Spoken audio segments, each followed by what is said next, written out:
बिस्मिल्लाहिर्रहमानिर्रहीम। ईद मीलादुन नबी और रबीउल अव्वल क्या है? ईद मीलादुन नबी जगह जगह आप लिखा हुआ देख रहे होंगे और लोगों को कहता हुआ सुन रहे होंगे, लेकिन क्या इसका मतलब आप जानते हैं? अगर नहीं जानते तो आज जान लीजिए कि इसमें 3 लफ्ज हैं।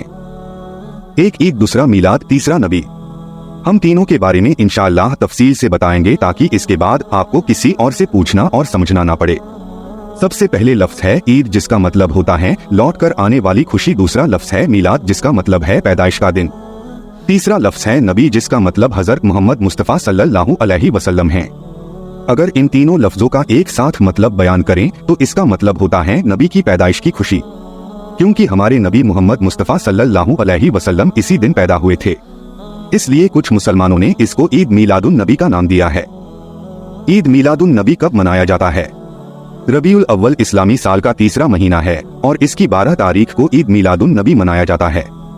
वैसे तो ये तय नहीं है कि इसी दिन अल्लाह के नबी मोहम्मद मुस्तफा सल्लल्लाहु अलैहि वसल्लम की पैदाइश हुई थी, क्योंकि कुछ लोगों की रिसर्च के हिसाब से 9 तारीख है, कुछ के हिसाब से 11 है, लेकिन ज्यादातर रिसर्च करने वालों ने 12 तारीख ही बताया है। इसीलिए लोग इसी तारीख को पैदाइश का दिन मानते हैं।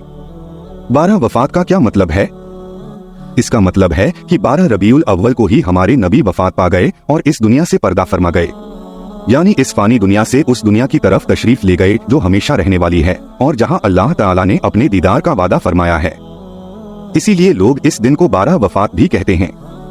ईद मीलादुन नबी जायज या नाजायज है?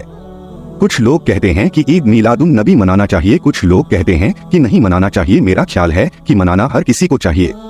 हाँ, वो मनाने का तरीका क्या हो, नीचे हम 2 तरह के लोगों के मनाने का तरीका बता रहे हैं। आप खुद फैसला कीजिए कि कैसे इस मुबारक दिन को मनाया जाए और कौन से लोग इनमें ज्यादा बेहतर हैं। ईद मीलादुन नबी मनाने वालों की पहली किस्म अपने घर पर झंडा लगा लेना, जुलूस में चले जाना, अपने घरों को रोशन करना, नबी की याद में मेला लगाना और मेलों में औरतों और मर्दों का बेपर्दा घूमना।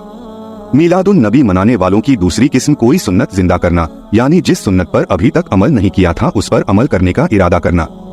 जितना हो सके नबी के काम को आगे बढ़ाने का इरादा करना, नबी की जिंदगी पर कोई बयान या कोई किताब पढ़ना, दीन की राह में नबी पर आई तमाम मुश्किलों को याद करना, नबी के तमाम हुक्मों पर अमल करने का इरादा करना, इस दिन आसपास के गरीबों की मदद करना, पूरा दिन दुरूद शरीफ पढ़ने और इबादत में गुजारना। इसके अलावा और भी बहुत सारी चीजें हो सकती हैं। आप खुद बताएं कि आप किस पर अमल करने को तैयार हैं।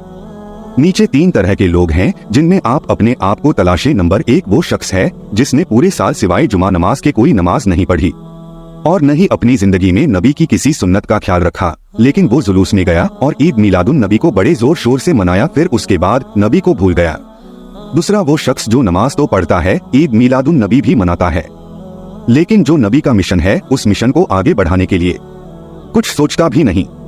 जैसे नबी के बाद लोगों तक सही बात पहुंचाने के लिए सहाबा ने अपनी जानें तक दे दी थी, लेकिन इस शख्स ने सिर्फ खुद से मतलब रखा और अपने आप को नबी का सच्चा पैरोकार बताता रहा।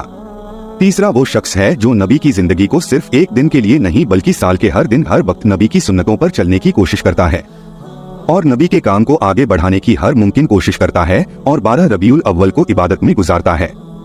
जैसे कि अल्लाह के रसूल सल्लल्लाहु अलैहि वसल्लम दोशंबा यानी सोमवार को रोजा रखते थे, तो सहाबा ने पूछा कि आप इस दिन रोजा क्यों रखते हैं? तो आपने फरमाया कि इस दिन मेरी पैदाइश हुई थी, यानी नबी अपनी पैदाइश के दिन रोजा रखते थे और इबादत करते थे, इसलिए ये शख्स उस दिन को इबादत का दिन का करार देता है और इस दिन तय करता है कि जिन सुन्नतों पर अब तक अमल नहीं किया था उन सुन्नतों पर अमल करूंगा और अपनी जिंदगी को इस्लाम के मुताबिक और ज्यादा बेहतर बनाने की कोशिश करूंगा। हेलो नाजरीन, कैसी लगी हमारी वीडियो? अपनी राय कमेंट में जरूर बताएं। इस वीडियो को ज्यादा से ज्यादा मित्रों तक शेयर करें ताकि यह जानकारी पूरे भारत में फैल सके। इसी तरह और भी नॉलेजेबल वीडियो के लिए चैनल को सब्सक्राइब करके बेल आइकन को ऑल पर जरूर सिलेक्ट करें। फिर मिलते हैं अगली वीडियो में। अस्सलाम वालेकुम, गुड बाय, थैंक यू, धन्यवाद।